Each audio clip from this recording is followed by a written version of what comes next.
So, yung fear sa akin pumasok nung time na, babalik pa ba ako? Stop asking yourself questions na bakit ikaw. As much as you want to forgive yourself, you have to appreciate yourself as well. Nakikita namin kasi yung worth ng Julia Montes eh. Kung ako naman, favorite scene, Oo, ikaw. that opportunity na binigyan ako ng chance ni i-direct yung isang eksena. Yes! Singapore. It has been a dream. And actually, si Direk Irene yung nag-empower sa akin. Nabit ko hanggang ngayon. It only took one scene. Direk mo yan din. Then, ewan ko, pag si Direk nagsasabi kasi, parang hindi ako nagtithink twice. She has a magic na hindi niya alam that she empowers people. Totoo.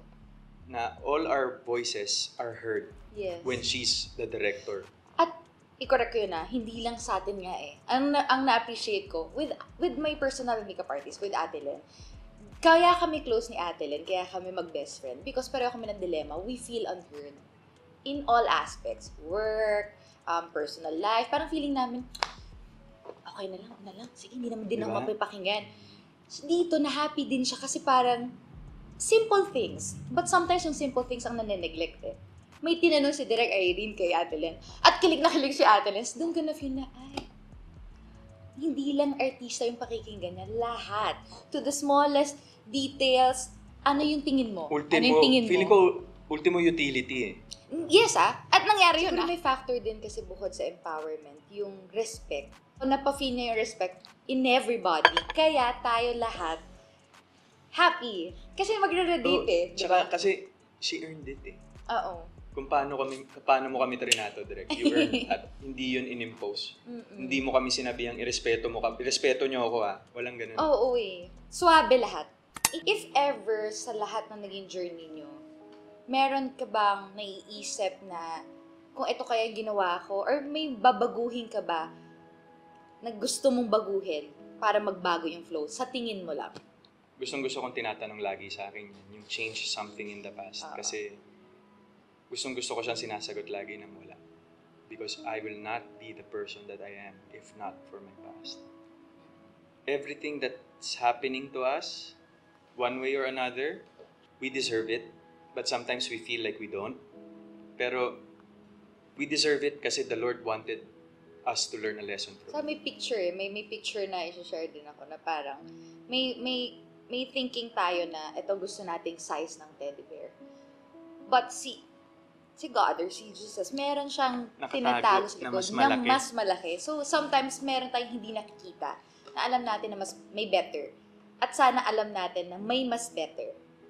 Well, not this time siguro na ine-expect natin, but sometimes, more than pa sa ine-expect natin, mangyayari siya in God's perfect time. That's why there's faith. Yes. Yes. That's faith.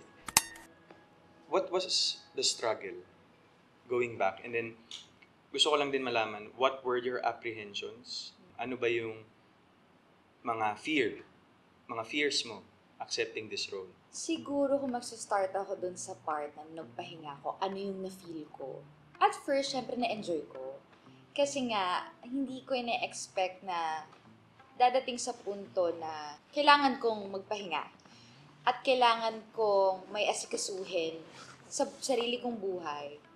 Nag-aaral ako, ang dami ko yung nasikaso sa family ko, na-meet ko na yung dad ko. Parang lahat ng dinidream ko before, nung hindi pa ako nabibless ng mga projects, dream ko lang before, pero nangyayari siya. So, nung nangyayari na siya, hindi ko pala siya kaya pagsabayin kasi like, papa ko ang layo. So, pero we're going back to compromise, yung kanina. Yun, magko-compromise ka. So, yung fear sa akin pumasok nung time na, babalik pa ba ako? May question yun eh, kasi yung papa ko, ayaw niya na akong pag-workin. All these years, lahat ng pinagdaanan ko, may mga part na alam yung mga tao kasi na-interview na ako nung bata ako. Pero marami rin akong pinagdadaanan na maraming walang alam. So yung part na yun, kung hindi ko na-treat itong work natin na parang therapy din siya on the side, baka marami akong nagawa sa sarili ko. Baka ano yung buhay ko ngayon.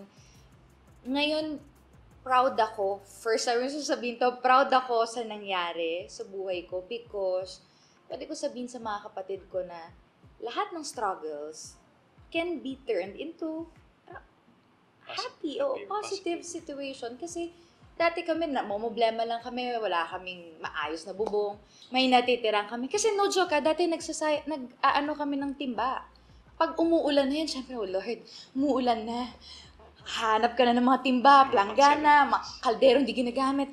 Eto, hindi to exaggerating, ganun talaga. Saka yung dingding namin, dahil old house siya eh. So yung dingding, luma na. Tamtax talaga. Tapos sako, ganun talaga. Kaya nung nagkabahay ako, umiiyak talaga ako na parang, ito pala yun. Eh yun yung iiwan ko, yung bagay na nakapagtulong sa akin magpundar. So parang, kaya ko ba to? So one specific scenario, tumawag si Kuya Mac, may endorsement na pumasok that time. So sinabi niya, umiiyak talaga ako. Sabi ko, seryoso ba Kuya Mac? Sabi ko, maraming bankable dyan, maraming sikat dyan, maraming ano dyan na hindi tulad kong nawala. Parang ganun. So may ganun ako na parang, grabe Lord, eto siguro yun. Siguro, Jules, hindi naman siguro ako yung unang tao magsasabi nito. I'm sure you got this from someone, or I don't know if I'm the first one to say this, but stop asking yourself questions na bakit ikaw. Kami, nakikita namin kasi yung worth nung Julia Montes, nung Mara Schnitt ka, Jules. As much as you want to forgive yourself, you have to appreciate yourself as well. Yun yung hindi mo nakikita na nakikita namin. Kailangan mo rin siyang makita. Yun yung gift nyo ni Direk Irene sa akin in this film. Kinukwento ko to kay Kuya Mac. Sabi ko, first time ko na-feel yung may ginawa ako, tas excited ako, na proud ako. May ganun siya sa akin. So parang dun sa part na sinasabi mo ma-appreciate, first time ko na-appreciate yung sarili ko, na napa-feel nyo sa akin yun. Kaya sobrang kinatakan ko talaga kayo. Kaya tama na. Well, yung talks mo with MNS, Jules, like, since you first worked with each other sa ABS, any learnings from her? I mean, when you get the chance to talk, like a one-on-one or like in passing lang. Siguro hindi ko makakalimutan, may project kasi ako nagawa with Star Cinema na hindi ako fully ako. Hindi ko nabigay 100%. To the point na, syempre alam ko may frustration on their side kasi may nakikita sila sa akin eh. Para ko siyang na-disappoint. So parang feeling ko dati, hindi ako gusto ni MNS. Hindi ako gusto ni MNS. Hindi naman niya sinabing hindi niya ako gusto. But ako na yon na parang dahil hindi ko na-fulfill, wala. Hindi ko na ano yung standards. Kaya this time, happy and proud ako. Dahil this time nga, na-happy ako kung paano tayo mag-perform. Parang ang feeling ko this time, MNS, okay na ba?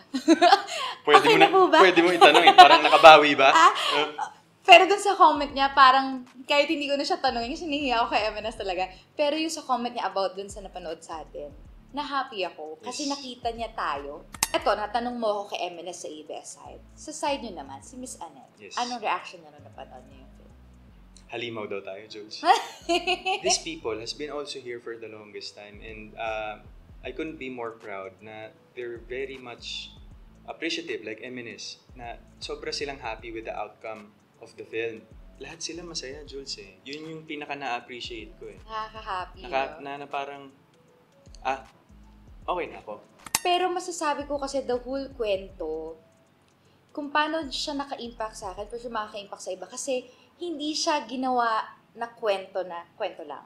Buong puso ni Direk Irene binigay niya dito. Yun yung magta-transcend din sa tao, sa audience. And as a hopeless romantic and an audience, especially sa sinehan, when you feel that feels na andito ako, nanonood ako, ito yung nangyayari. Ang laki ng screen, yung sound, yun lang yung naririnig mo. Sigurado ako mapapatanong sila eh.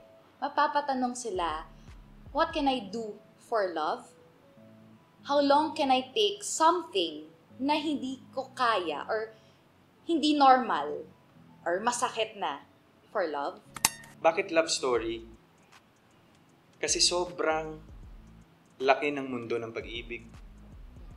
Ang dami nang nakwento, pero mas marami pang hindi nakakwento.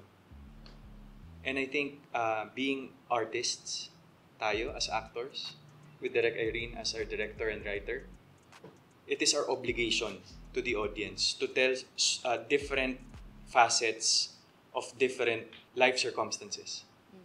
Na in this case, it's love. Sobrang refreshing nitong this conversation that we had. Thank you for every day na nakakasama kita and the whole team for this project kasi it makes me realize sometimes even in their lowest of lows, there's always a silver lining. Ganda, no? Alam mo, pwede ka na mag-host, ha? Yun yung na-realize ko habang nag-uusap tayo kanina pa. Jules! Okay. Hindi, sobrang ganda kasi yun nga magkakilala na tayo, ang dami na natin pag-uusapan. Pero ang dami pa palang pwedeng pag-usapan. Ang sarap lang. And ako naman, thankful ako kasi ang dami mong napafeel sa akin, nakasiyahan, na babaunin ko. At hindi naman nga matatapos usapan na yan. Kayo, Direk Irene and the whole team.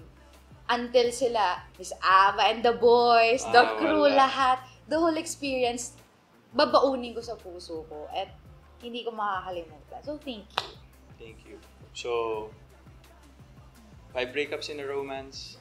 October 18, 2023, sabay-sabay po sana tayong manood. Yes, at only in cinemas. Directed by the Direk very talented, very hardworking, very passionate, very sympathetic person.